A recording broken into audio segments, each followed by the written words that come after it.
Hello, everybody. This is Some Old Man back again. Today, we're going to talk about TEOTWAWKI.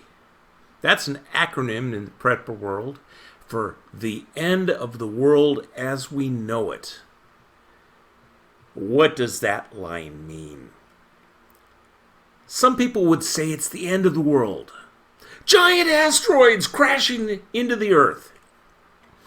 A super volcano snuffing out all life. The sun sending out a super flare that knocks out our electrical system and throws us back into the Stone Age. Sure, these things are all possible, even extremely unlikely. But let's look at the word. The end of the world as we know it. Those four extra words change the meaning quite a bit. The introduction of the automobile in mass production caused the end of the world as people in the previous century knew it. 9/11 and the crashing of 4 jumbo jets certainly was the end of the world as we knew it before. There have been many events that have changed the world as we knew it before they happened. Just because we reach the end of the world as we know it doesn't mean that the world won't continue. It's very likely that the next day that many, if not most of us, will wake up and if not go back to business as usual, will happen to continue living our lives in some manner. A lot of things are happening in the world today that are sure to mean the end of the world as we've known it for most of our lives. The COVID-19 pandemic is first in line. Whether you believe that the virus is man-made or not, if the CDC and government is exaggerating the seriousness of the disease or not.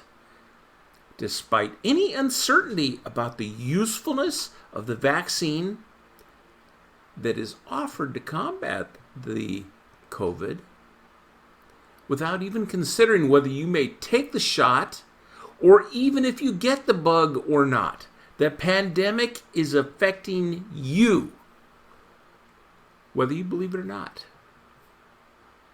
It's affecting worldwide production and distribution of products and materials. No doubt about it. This in turn affects the availability and price of those goods, things that you can no longer buy, or if you are able to purchase them, only come at an inflated cost. Yesterday, I spoke about the United States declining power on the world stage. For the last 50 years, the American dollar has been the currency of the world. Everybody had to buy dollars to do trade. As we lose that number one position, other currencies will take the place of choice. What this means is the U.S. will no longer be able to hide its inflationary monetary policy through foreign purchase of dollars to support the world trade. To paraphrase Reverend Jeremiah Wright, America's chickens are coming home to roost. Expect to see rising inflation in coming years and decades. The climate is another thing that seems to be changing. It's hot and dry in the western United States, and it's hot and humid here in the eastern side of the country. Other parts of the world are experiencing record cold. But on average, the temperature of the world hasn't changed that much. It's just the distribution that's changed a little bit. You can argue that it's all the fault of mankind. Equally, you could propose that it has nothing to do with man. It's all a natural cycle thing for the earth. The fact that these changes have occurred in the past, according to geological records, suggests that maybe the natural cycle thing has something going for it. Men weren't even around in some of the previous cycles. Don't ask me, I'm just some old man. The effect of the funny climate are more concerning than the reason it's happening. There's disruptions of crops, disruption of raising animals for food and other materials. And there's even disruption of power in those parts of the country that depend on hydroelectric for some or all of their power generation. Food and power shortages will have a direct or indirect effect on people's lives until and unless the old weather patterns return, or until new production is established in different areas that favor such things under the new conditions. In the meanwhile, expect to see higher prices and a lack of availability, before even considering the effects of inflation, as I mentioned previously. Those are the easy ones. Now let's talk about things that can really rock your world. Has anybody been watching the news over the last year? It doesn't usually make the headlines yet, but there have been a higher rate of earthquakes in the first few months of the year. You'll hear a lot of scientists dismissing these quakes since they're minor, most of them. Yeah, most of them are minor. But in the first 65 days of 2021, the Earth exhibited 42 major quakes, magnitude 6 or higher. Will there be more? I don't know. Is man causing these earthquakes?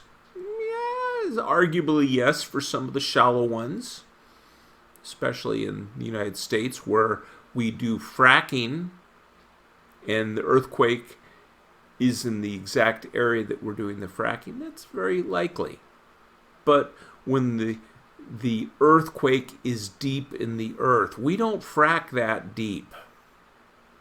If the earthquake is 60 miles below the surface, that has nothing to do with man.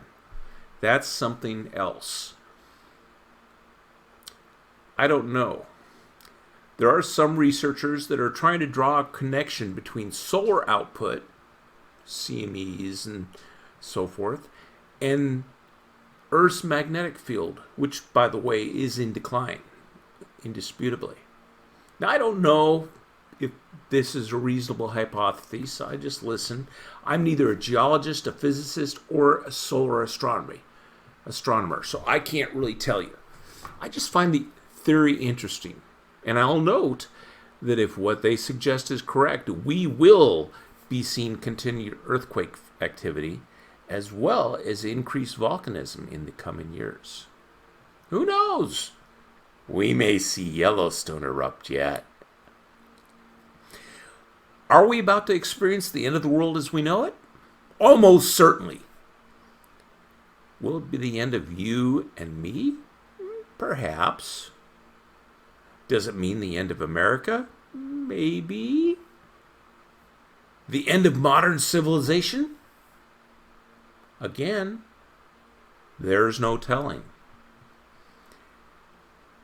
But as the old Chinese curse had it, we live in interesting times.